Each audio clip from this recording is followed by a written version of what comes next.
Il existe, au cœur de l'Afrique, un endroit dont peu osent prononcer le nom une fois la nuit tombée. Une forêt immense, épaisse, mystérieuse, que même les cartes semblent éviter. On l'appelle la Mayombe.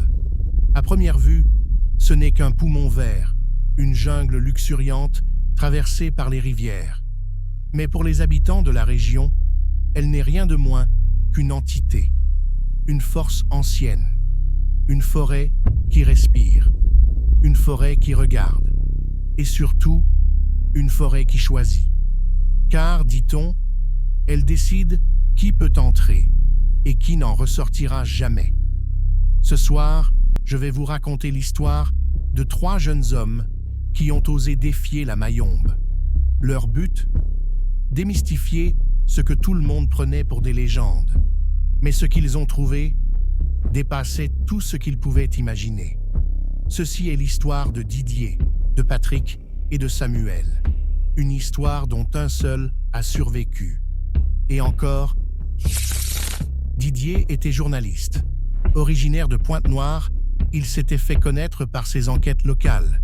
Mais il rêvait d'un scoop. Depuis plusieurs mois, une rumeur courait, des disparitions mystérieuses dans la Mayombe.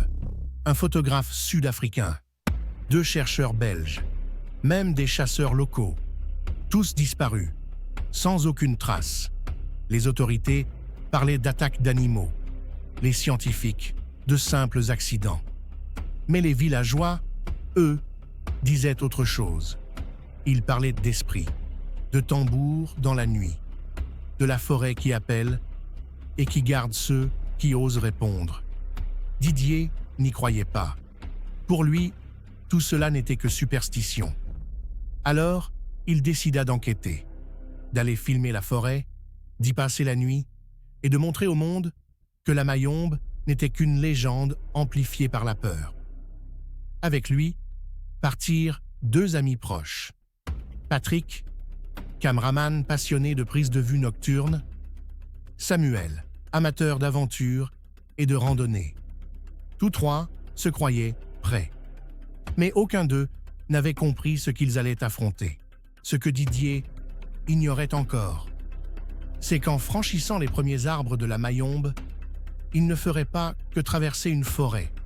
Il allait entrer dans un piège ancien, un labyrinthe vivant dont personne n'était jamais ressorti indemne. Les voix des anciens avaient prévenu, mais qui, face à un mystère, résiste vraiment à l'envie de savoir. Alors, êtes-vous prêts à suivre leurs pas dans l'inconnu? Restez attentifs, car ce qui va arriver ensuite pourrait bien hanter vos nuits.